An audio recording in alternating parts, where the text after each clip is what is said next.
হয়ে গেলে এগ্রিমেন্টের রিনিউ আমি মানে বেঁচে যাই। কালকে থেকে আমার খুব যাই না কেন বুক ধুরপুর ধুরপুর করছে, কারণ আবার জিনিসপত্র মাথায় তুলে আমি আর যেতে পারবো না। অনেক কষ্ট করে সবকিছু গুছিয়েছি 1 বছরে, আর পারবো না।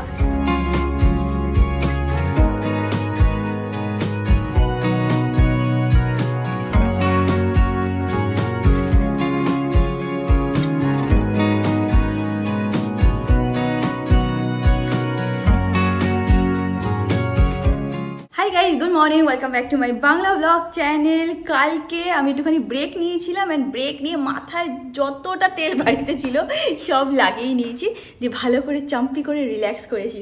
যাই হোক, উইদাউট এনি ফার্দার এডু চলো আজকে দিনটাকে স্টার্ট করা যাক। আর হোক তোমাদের আজকে এই ব্লগটা দেখতে খুব খুব খুব ভালো লাগবে। এখন দিনটাকে স্টার্ট করি।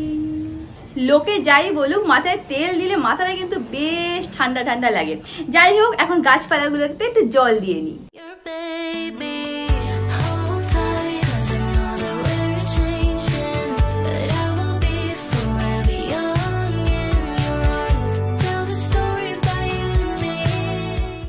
ছোট জিনিস যেটা তোমরা করতে পারো, হয় না যে মানে in balance with the nature বা নেচারের সাথে সিঙ্ক করে বাঁচা, এরকম লাইফ যদি তোমাদের মানে পছন্দ হয়, তো একটা জিনিস যেটা করতে পারো সেটা হচ্ছে প্রত্যেকদিন পাখিদের জন্য একটু খাবার রাখতে পারো।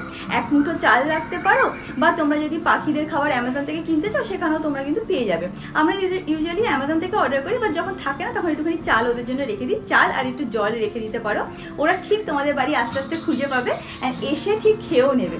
তো তোমরা যদি একটুখানি সাস্টেনেবল ওয়ে অফ লিভিং এ আস্তে আস্তে যেতে চাও বা একটু কাইন্ড জেস্চার করতে চাও, তো এইটা একটা ছোট্ট জিনিস যেটা করতেও পারো। বাড়ির থেকেও বেরোতে হবে না, এমন কিছু খরচাও হবে না। বাড়িতে চাল সবার বাড়িতেই থাকে, তো 1 মুঠো চাল দিতেই পারো। অমিতের আজকে 1টা থেকে মিটিং আছে, তো আজকে আর ব্রেকফাস্ট করেনি, ডাইরেক্টলি লাঞ্চটা করে নিচ্ছি। এখানে আছে ভাত, এখানে হচ্ছিল ইলিশ মাছের মাথা দিয়ে পুঁই শাক, ডাল, নুন লঙ্কা, আর ওর জন্য বানানো হচ্ছে ডিমের অমলেট।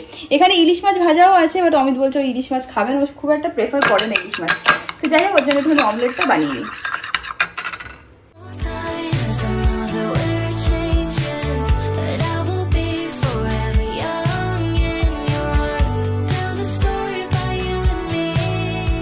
বলছি কি রিয়াঙ্কা, এটা কি দিয়েছিস, সেটা কি বলতো? কি? নুন আর লঙ্কা। হ্যাঁ, ভালো। লঙ্কার সাইজটা তো অনেক বড়। যেরকম সাইজে তুই লঙ্কা আনবি সেই সাইজেরই দেবো না, আমি তো বাড়িতে লঙ্কা উগাচ্ছি না। না, এটা খুব ঝাল আছে। হ্যাঁ, খাও। ইলিশ মাছ দেবো, ভাজা আছে কিন্তু। একটা খা। এবার জিনিস যাবো, আজকে ব্লগ করবে দেখে রিয়াঙ্কা কেমন আমাকে টর্চার করে। উপর টাকা পাখাটা বন্ধ করেছি। হ্যাঁ ঠিক আছে, ওকে।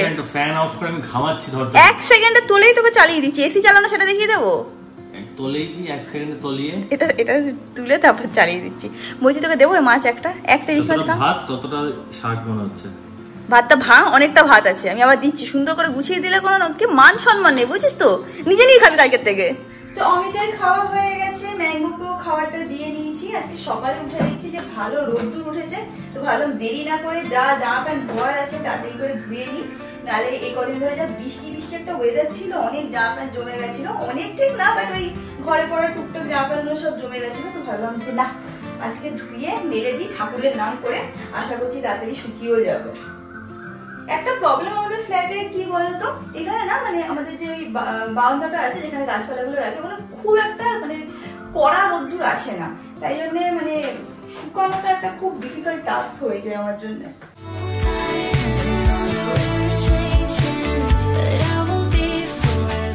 হালকা জিনিসগুলো ওখানে মেলে দিয়েছি, আর 2টো ভারী জিনিস ছিল, একটা হচ্ছিল টাওয়াল, একটা হচ্ছিল বাথরোব।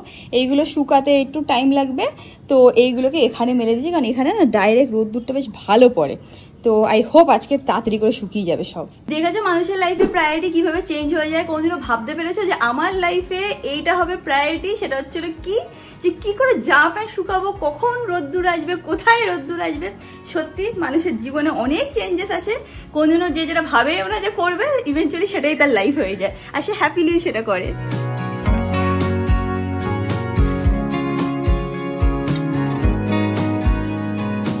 জানো তো, আমার অমিতের মনে হতো যেহেতু আমাদের ঠাকুর মানে সাদা পাথরের উপরে, তো আমরা ভাবতাম সাদা ফুল মানে একদমই মানাবে না। বাট দেখো, সাদা ফুলই অ্যাকচুয়ালি সবথেকে সুন্দর লাগে ঠাকুরকে পরানোর পর। আজকে অমিতকে জুঁই ফুলের মালা আর বেল ফুলের মালা নিয়ে এসে, আর দেখো কি সুন্দর লাগছে দেখতে। ওইদিকে আর একটা সুন্দর জিনিস তোমরা দেখতে পাচ্ছ। লজ্জা শরম আছে? কেন তুই জামাটা নিয়ে দৌড়াচ্ছিস? আবার লেজ নাড়াচ্ছে, আনন্দ পেয়েছি। দে জামা, দে দে দে। আমার লাঞ্চ করা হয়ে গেছে, তোমাদের সাথে একটা জিনিস শেয়ার করা আছে, সেটা হচ্ছিল 2 দিন আগে আমাদের সালনে বোটোপ্লাস্টিয়া ডে ছিল, যেটা ব্যাপারে তোমাদের সাথে শেয়ার করেছিলাম।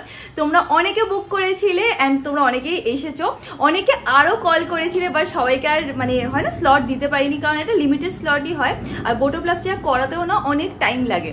তো কিছু ক্লিপিংস তোমাদের সাথে শেয়ার করে দিচ্ছি অ্যান্ড মন থেকে তোমাদের সবাইকে থ্যাংক ইউ আসার জন্য অ্যান্ড এই ডেটাকে এতটা বড় সাকসেস করার জন্য।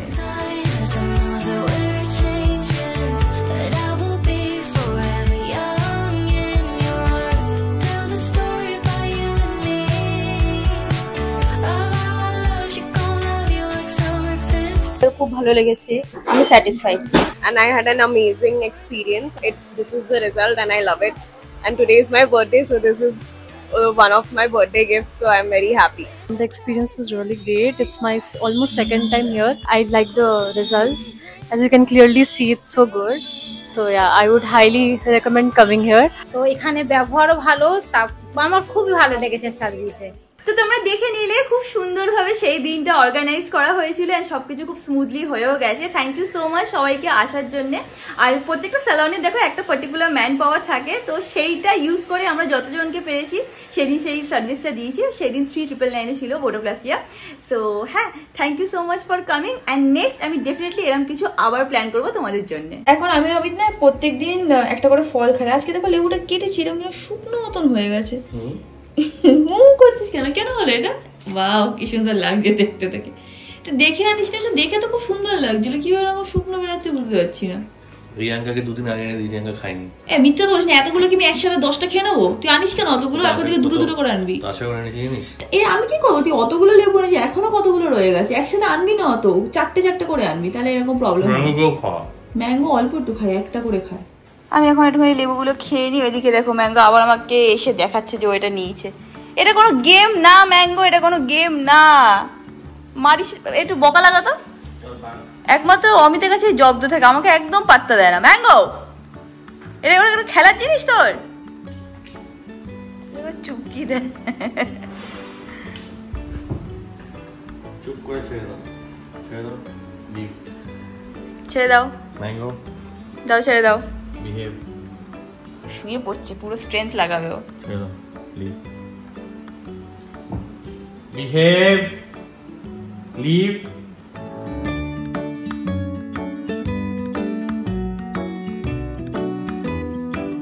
তুই থাকলে ছাড়ে, আমার কাছে ছাড়ে না কেন কে জানে। আমি বকিস না তো না। আমি বকি, আমি চোখও বড় বড় করি, তাও শোনে না আমার কথা।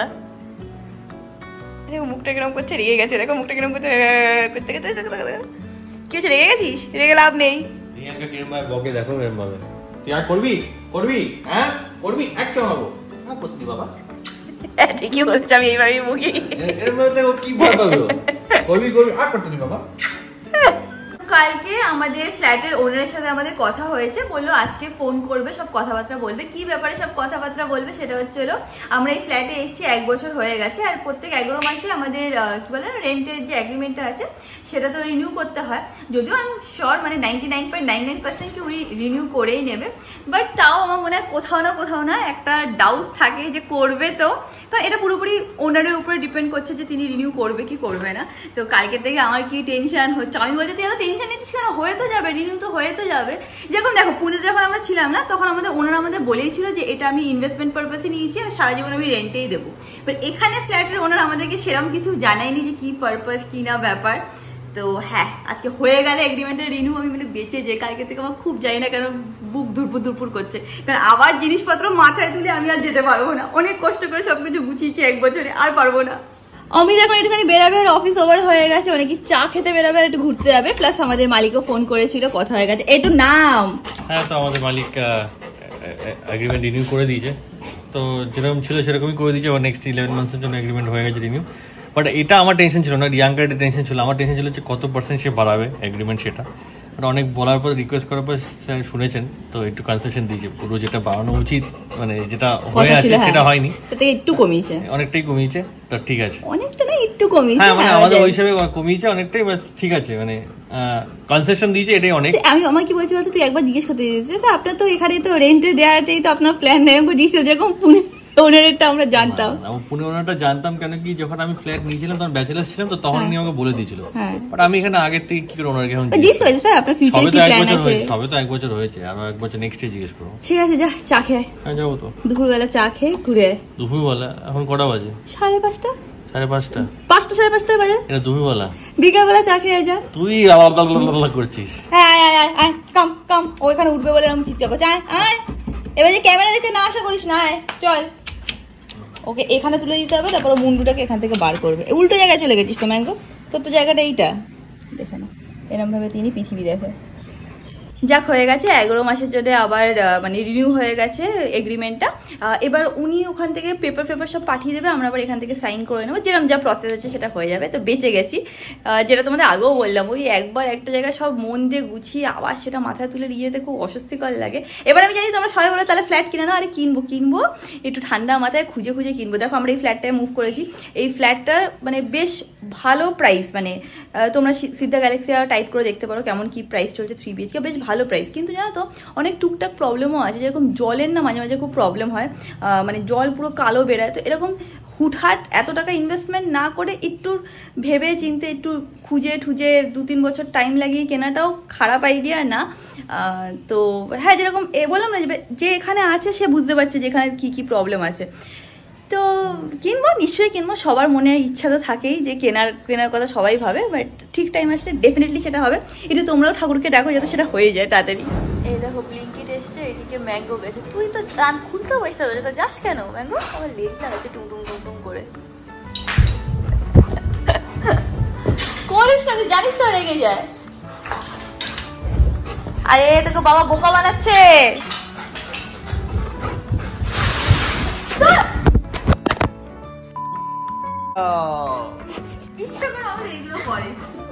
পাপালু কি করছো?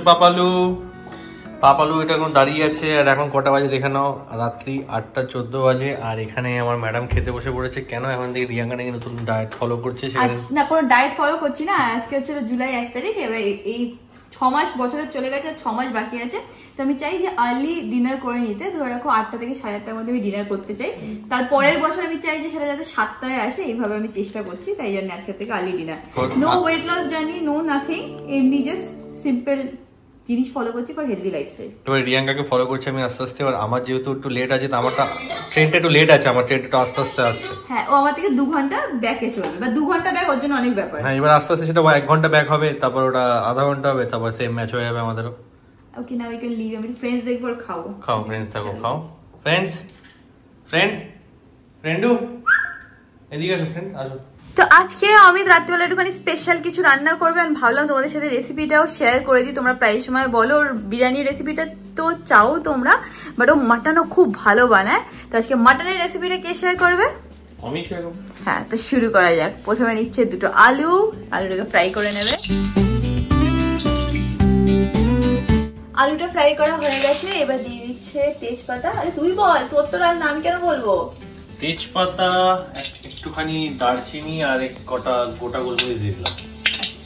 হালকা টেম্পার করবো। টেম্পার বাবা, হালকা নাড়িয়ে নিয়ে তারপরে ও অ্যাড করবে এর মধ্যে পেঁয়াজ। কতক্ষণ ফ্রাই করবি? যতক্ষণ না পেঁয়াজগুলো গোল্ডেন ব্রাউন হচ্ছে। পেঁয়াজটা যতক্ষণ ফ্রাই হচ্ছে ও এখানে টমেটো কেটে নিচ্ছে, ছোট সাইজ একটা গোটা টমেটো। আমি পেঁয়াজ টমেটো এরকম ছোট ছোট করতে প্রেফার করি, অনেকে বড় বড় রাখে। এনিথিং দ্যাট দে ওয়ান্ট, হ্যাঁ যেরকম পছন্দ করে সে সেরকম ভাবে করবে। মাটন অনেকে অনেক রকম ভাবে করে, আমি অন্যরকম ভাবে করি, রিয়াঙ্কা অন্যরকম ভাবে করে, আমার বাড়িতে অন্যরকম ভাবে। তো আমার বাড়িতে মাটন খুব কমই হতো, যাই হোক। বাট মাটন অনেকে কি করে বলতে, প্রথমে কাঁচা মাংস মানে পেঁয়াজ কষিয়ে তার মধ্যে কাঁচা মাংস দিয়ে ম্যারিনেট করে তারপর প্রেসার কুকারে দেয়, তারপর সেটাকে প্রেসার কুকার দেয়, সেটাকে সিটি দিয়ে তারপর আবার কড়াইতে নিয়ে তারপর সেটা গরম করে গরম মশলা দিয়ে নামায়।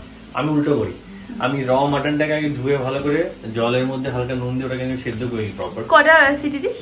আমি এবার ডিপেন্ড করে মোটামুটি একটা আইডিয়া দিতে সহজ। আমি তো 10টার মতন দিই। ঠিক আছে, এখানে দেখো অলরেডি সেদ্ধ করা ওটা হয়ে গেছে। তো এটা হচ্ছে র মাটন মানে কি জলের মধ্যে নুন দিয়েছি শুধু, আর কিছু দিনই সেটা সেদ্ধ হয়ে গেছে। ওখানে প্রপার যখন হয়ে যাবে সবকিছু মশলা, হ্যাঁ ভাজাভাজি হয়ে যাবে, তখন এটা দিয়ে এর মধ্যে মশলা দেবো। মশলাটা দেওয়ার জন্য কি করি, আমি এরকম বাড়িতে সব মশলা দিয়ে নিই উইথ দই। আর কি কি দিচ্ছি সেটা তো বল, এর মধ্যে কি কি আছে? নর্মাল যে মশলা যায় না, নর্মাল মশলা যায় হলুদের গুঁড়ো, লঙ্কার গুঁড়ো, জিরে গুঁড়ো, ধনের গুঁড়ো, প্লাস এর মধ্যে কাশ্মীরি লঙ্কার গুঁড়ো গেছে একটু লাল লাল কালারের জন্য, মাটনে একটু লাল কালার না হলে ভালো লাগে না। তার সাথে একটু গরম মশলা গুলো হালকা দিয়ে দিয়েছি, সানরাইজ শাহি গরম মশলা, আর দই, টক দই দিয়েছি। এটাকে আমরা পেস্ট বানিয়েছি। এবার এর মধ্যে জল দিয়ে এটাকে গুলে দেবো। এবার জলটা কোনটা দেবো? এই যে মাটনের যে প্রেসার করে যে জলটা, যে ব্রতটা আছে, সেই ব্রতটা দেবো, ওটাকে মিক্স করে তার লাস্ট এটা দেবো। মাস্টার শেফ তুই। টক করতে করতে হালকা একটু পুড়ে গেছে, তো এটাকে আমি ধরে নিচ্ছি। এটা হালকা ব্রাউনিশ হয়ে গেছে, তো আমি টমেটোটা দিয়ে দিচ্ছি আবার। আচ্ছা, পেঁয়াজের মধ্যে এবার টমেটো দিয়ে দিল। আমি আজকে কাঁচা লঙ্কা দিলাম না এর মধ্যে, মানে কাঁচা লঙ্কার সাইজ গুলো খুব বড় বড় আছে আমাদের বাড়িতে এখন। তো সকালে তো তোমরা দেখেই নিয়েছো কাঁচা লঙ্কার সাইজটা, এই জন্য কাঁচা লঙ্কা দিচ্ছি না। বা যেহেতু আমি লঙ্কা গুঁড়ো দিয়েছি মশলা মতো, ঝাল হয়ে গেছে, লঙ্কা দিলাম না। কেউ যদি চাও একটু এখানে দুটো কাঁচা লঙ্কা ফেলে দিলে ভালো লাগে, দিতে পারো। এটাকে আবার ফ্রাই করে নিবি, তাই তো? আমি এর মধ্যে হালকা একটু দেওয়া প্রেফার করি, আদা রসুন পেস্ট, হালকা স্মেলটা আসবে। বাকিটা আমি এখন দিচ্ছি না, বাকিটা পরে দেবো। আচ্ছা, আদা রসুনের পেস্ট দিয়ে দিল। প্রেসার কুকারটা খুলে নিয়েছি, এবার এই ব্রথটা বার করে এর মধ্যে দিয়ে দিচ্ছি।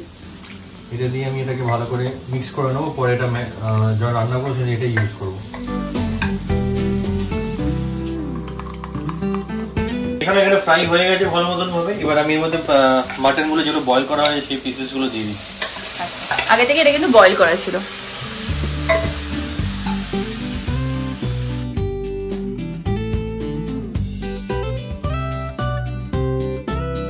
এবার বাকি আদা রসুনের পেস্টটা ও দিয়ে দিচ্ছে। যে কতক্ষণ কষাবি? বেশিক্ষণ না, 2-3 মিনিট। তারপরে মশলাটা দিয়ে দেবো। মশলাটা দেওয়ার পর তারপর কষবে আরামসে 15-20 মিনিট। আচ্ছা, তো এটা করার পরে 2-3 মিনিট আবার কষিয়ে নেবে।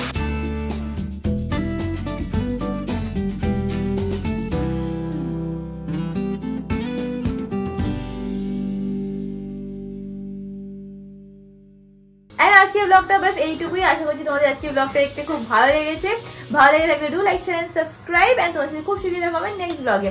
Till then stay happy, stay kind, stay খুব খুব খুব পজিটিভ। আর আমার খুব খুব খুব বেশি ঘুম পেয়ে গেছে। So bye bye, bye bye.